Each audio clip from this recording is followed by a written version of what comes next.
어떤 여인이 잠에서 일어나 머리에 빗질도 하지 않고 엉클어진 머리를 가지고 밖으로 나가 길거리를 거닐고 있었습니다. 그때 많은 사람들은 그 여인을 보면서 정신 나간 여자다 이렇게 수군거렸습니다. 그것은 엉클어진 머리를 사람들이 눈으로 직접 볼 수 있었기 때문에 그렇습니다. 그러나 우리 입에서 나는 입냄새는 나 자신은 모르죠? 그러나 옆에서 대화를 하고 있는 사람은 입냄새를 알 수가 있습니다. 옆 사람이 말을 하지 않아서 그렇지 그 입냄새가 얼마나 역겹게 풍겨나는가를 우리는 많이 경험을 해서 압니다. 이처럼 우리의 죄는 내 입에서 나는 입냄새와 같습니다. 나는 내가 얼마나 큰 죄를 지었는지를 모릅니다. 속으로 짓는 죄들이 너무나 많이 있으면서도 말입니다. 죄라는 것은 모두 숨어서 죄를 짓죠. 모든 죄는 들키지 않으려는 속성이 있습니다. 그 말은 죄라는 것은 그만큼 더럽고 추하다고 하는 증거입니다. 병자는 병에서 낫기까지는 평안이 없습니다. 죄인은 죄가 용서받기 전까지는 평안이 없는 거죠. 그래서 죄인은 재발이 저려 잠도 잘 수 없다는 말이 있잖아요. 영국의 정치가 글래드스톤이 이런 말을 했습니다. 정말 사람에게 가장 당면한 문제가 뭐냐? 그것은 죄에 대한 결핍이다. 이렇게 말했습니다.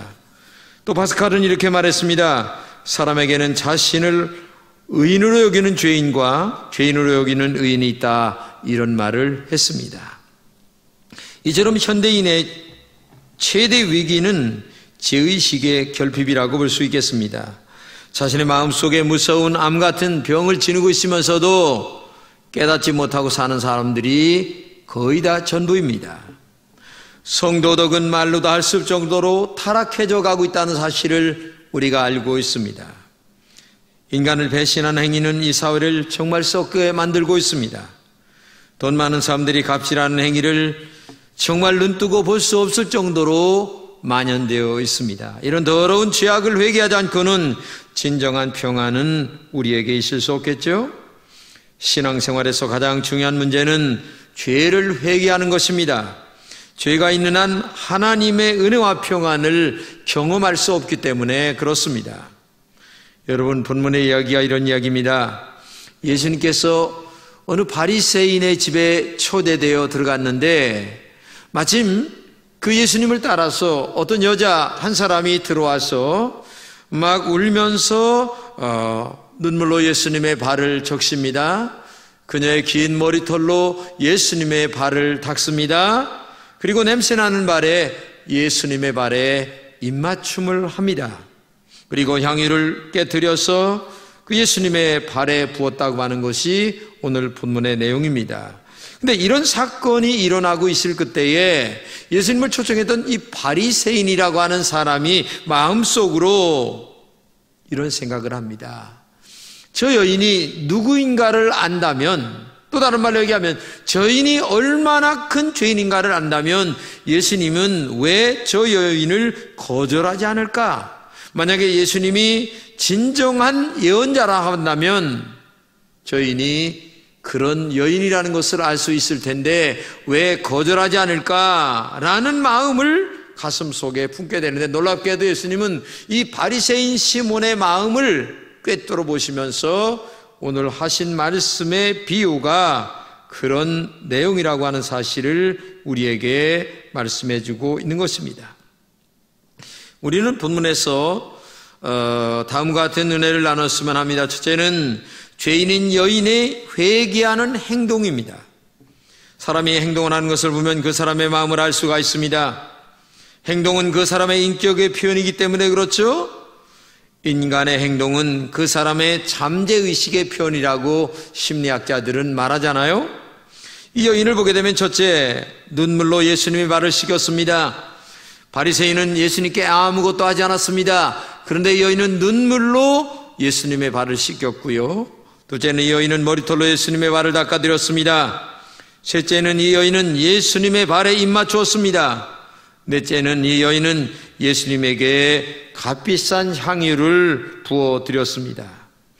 감난유도가 아니라 향유를 부었다고 하는 것은 그만큼 예수님을 사랑한다라고 하는 표현입니다.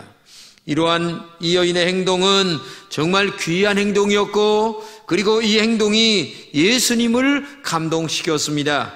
사실 이 여인은 죄인이기 때문에 예수님의 몸에 손을 댈 수 없었어요. 이 여인이 이런 행동을 한 것은 이 여인이 나는 정말 죄인입니다, 나는 정말 회개합니다, 그리고 내가 정말 예수님을 사랑합니다 라고 하는 마음에 진실된 고백이 있었기 때문에 이러한 행동을 하게 된 것입니다. 여인의 눈물, 여인의 머리털, 여인의 발의 입맞춤, 그리고 향유를 부어드리는 이 모든 것들은 나는 죄인입니다, 이 죄인을 불쌍히 여겨달라고 하는 신앙 고백적인 그런 의미가 들어있다고 하는 사실을 우리는 알아야 됩니다. 이 여인이 어둡고 추했던 지난날의 삶을 회개하고 정말 예수님을 사랑하는 신앙적 고백이 이 여인의 행동에 들어있다는 사실을 우리가 알아야 됩니다. 그런데 오늘날 아무리 오랫동안 교회를 다녀도 변하지 않는 사람들이 너무나 많아요. 본문의 여인은 정말 변했습니다. 변해도 보통 변한 게 아닙니다. 철저하게 본질적으로 변한 것이 오늘 본문에 나오는 여인의 모습이에요. 어떤 사람이 불평과 원망으로 살아가는 사람이 있었어요. 근데 이 불평과 원망을 천사가 들었어요. 너 누굴 그렇게 원망하고 불평하느냐? 내가 제일 싫어하는 사람이 있어요. 누구냐? 이름은 모르지만 저 거울에 비춰보게 되면 그 사람이 보여요. 그래, 그 사람이 어느 정도냐? 저는 정말 꼴도 보기 싫어요. 탐욕스러운 저 입, 독사 같은 눈, 거들먹거리는 태도, 고양이처럼 걷는 걸음걸이, 풍기는 입냄새, 정말 꼴도 보기 싫어요. 그때 천사는 그에게 말합니다. 잘 봐라. 정말 똑똑히 눈을 뜨고 저 거울 속에 걸어 나온 사람을 봐라. 누구냐? 바로 네가 아니냐? 이렇게 말했습니다. 그렇습니다. 내가 가장 큰 죄인이라는 것을 회개하시기 바랍니다. 그때 예수님은 여러분에게 모든 죄를 사해 주시는 은혜가 있을 것입니다. 오늘 본문의 여인처럼 회개할 때에 주님의 사랑을 받고 주님의 축복을 받고 주님의 깊은 관심과 은혜와 사랑 속에 거한다는 사실을 기억하면서 진정으로 변화된 그리스도인들이 되시기를 주님의 이름으로 축복합니다. 두 번째는 바리새인 시몬은 과거만을 보는 사람이었습니다. 바리새인 시몬의 마음에는 여인의 과거의 그 모습만을 계속 바라보고 있었어요. 죄인인 여인은 울면서 예수님의 발을 머리털로 닦고 있었어요.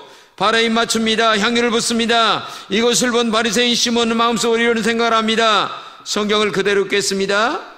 예수를 청한 바리새인이 그것을 보고 마음에 이르되 이 사람이 만일 선지자라면 자기를 만지는 이 여자가 누구며 어떠한 자 곧 죄인인 줄을 알았으리라 하거늘. 이 말씀은 바리새인은 지금 이 여인의 과거가 얼마나 큰 죄인이라는 것만을 마음속에 생각하는 모습을 우리에게 보여주고 있는 겁니다.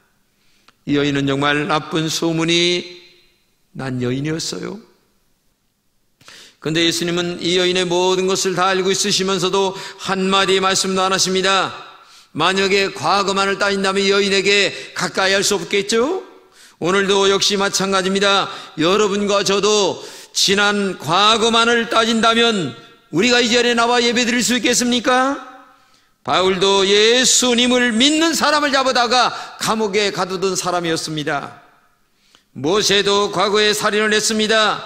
성자 어거스틴도 과거에 방탕한 삶을 살았던 사람이에요. 과거에 불량한 사람들은 너무나 많이 있습니다. 그러나 하나님은 우리의 과거를 전혀 보지 않습니다. 지금 회개하고 돌아오기만 하면 모든 죄를 용서하신 분이 우리 주님이십니다. 그렇기 때문에 오늘 여러분도 내 과거도 보지 마십시오. 다른 사람의 과거도 보지 마시기 바랍니다. 과거를 보는 사람에게는 희망이 없습니다. 과거는 과거일 뿐입니다. 하나님은 우리의 과거를 가지고 평가하지 않습니다. 오늘 지금 내가 하나님을 사랑하느냐, 내가 정말 회개하고 믿음으로 살아가느냐, 지금 바로 하나님 앞에 바른 신앙생활을 하고 있느냐, 이것 하나만 가지고 지금도 우리를 본다고 하는 사실을 기억하시기를 바랍니다. 그래서 금 중에 가장 비싼 금이 지금이라고 하는 말이 있잖아요. 여러분, 미국의 토크쇼의 여왕인 우리가 잘 아는 오프라 윈프리를 잘 압니다. 그는 사생아였습니다. 거기다 흑인입니다. 9살에 강간당했습니다. 14살에 미혼모가 되었습니다. 마약 중독자가 되었습니다. 그러나 그녀는 과감하게 자신이 불행했던 과거를 다 청산해버리고 오늘의 토크쇼의 여왕, 세계의 1인자가 됐다고 하는 사실을 알아야 됩니다. 많은 사람들이 그가 성공한 후에도 어두운 과거를 들먹거릴 때에 그는 이렇게 얘기합니다. 그래서 어쩌단 말인가? 하나님이 나를 지금 사랑하시는데 누가 나를 정죄할 수 있겠느냐? 그는 이렇게 말하면서 당당하게 그의 삶을 지금도 살고 있다고 하는 사실을 우리가 알아야 됩니다. 성경은 말씀하십니다. 하나님께서 외모로 사람을 취하지 아니한다, 이렇게 말씀하십니다. 또 이런 말씀도 있습니다. 그러나 악인이 만일 그 행한 모든 죄에서 돌이켜 떠나 내 모든 율례를 지키며 법과 의를 행하면 정녕 살고 죽지 아니할 것이라. 그 범한 것이 하나라도 기억함이 되지 아니하리니 그 행한 의로 인하여 살리라, 이렇게 말씀하고 계십니다. 이 말씀은 하나님은 용서의 하나님이십니다. 과거를 보지 않습니다. 오늘 현재만을 보십니다. 그렇기 때문에 오늘도 여러분과 제가 오늘 지금 이 여인처럼 정말 회개하고 예수님을 사랑하는 축복된 종들이 되시기를 주님의 이름으로 축복합니다. 세 번째는 예수님은 현재만을 보시면서 사랑하시는 마음으로 우리를 항상 싸매어 주십니다. 예수님은 여인의 과거를 전해보지 않았습니다. 오늘 지금 현재 이 여인이 회개하는 모습만 보았습니다. 예수님은 지금만 보시지 과거를 보지 않습니다. 예수님은 바리새인에게 이렇게 말씀하십니다. 이는 그의 사랑함이 많음이라 사함을 받은 일인 적은 자는 적게 사랑한다, 이렇게 말씀하십니다.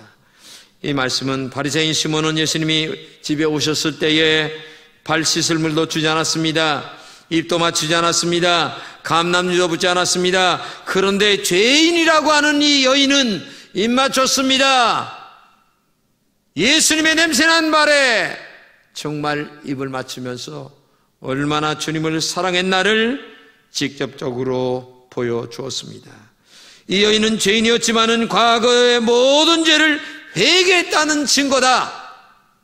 나는 이 여인의 모든 죄를 많은 사람들이 보는 지금 앞에서 용서한다고 하시는 말씀으로 여인의 죄를 사해 주었다는 말씀을 하고 계십니다.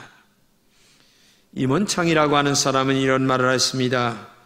사람은 일생 동안 3권의 책을 쓴다. 제1권은 과거라는 이름의 책이다. 이 책은 이미 집필이 완료돼 책장에 꽂혀 있다. 제2권은 현재라는 이름의 책이다. 이 책은 지금의 몸짓과 언어 하나하나가 그대로 기록되는 책이다. 제3권은 미래라는 이름의 책이다. 이 셋 중에서 가장 중요한 것은 제2권이다. 1권과 그리고 3권은 부록에 불과한 것이다, 이렇게 말했습니다. 그렇습니다. 오늘을 얼마나 충실하게 사느냐에 따라 인생의 방향이 바뀌어지게 되는 것입니다. 오늘은 이 땅에 남은 내 삶에 언제나 첫째 날임을 기억하시면서 오늘 지금 이 시간을 정말 우리가 하나님 앞에서 정직하고 바르게 살아가는 것이 얼마나 중요한가를 우리가 알아야 됩니다. 이 여인은 바리새인 시몬을 위시하여 모여든 사람들이 자신에게 빈정대는 눈초리를 많이 봤어요. 그런 것을 알고 있는 이 여인은 그 집에 들어가는 것이 굉장히 유쾌할 리가 없었을 것입니다. 그녀 자신도 굉장히 부끄러운 과거 때문에 발걸음이 주저주저했을 것은 사실입니다. 그러나 예수님에 대한 더 큰 사랑이 모든 염려와 두려움을 극복할 수 있었습니다. 사람은 사랑할 때에 아름다워지는 것입니다. 사랑할 때에 담대해지는 것이고 사랑할 때에 진정한 평안을 얻는 것입니다. 여인의 이런 행동을 예수님은 한마디로 이렇게 얘기합니다. 저의 사랑함이 많음이라. 그렇습니다. 사랑함이 많은 것은 더 많은 죄사함을 받음이라고 말씀하십니다. 그녀는 이미 무언중에 죄에 대한 사함을 받았습니다. 그리고 주님의 사랑을 받았습니다. 그 감격으로 자신의 모든 것을 주님께 바치면서 더 큰 사랑으로 주님께 응답한 것입니다.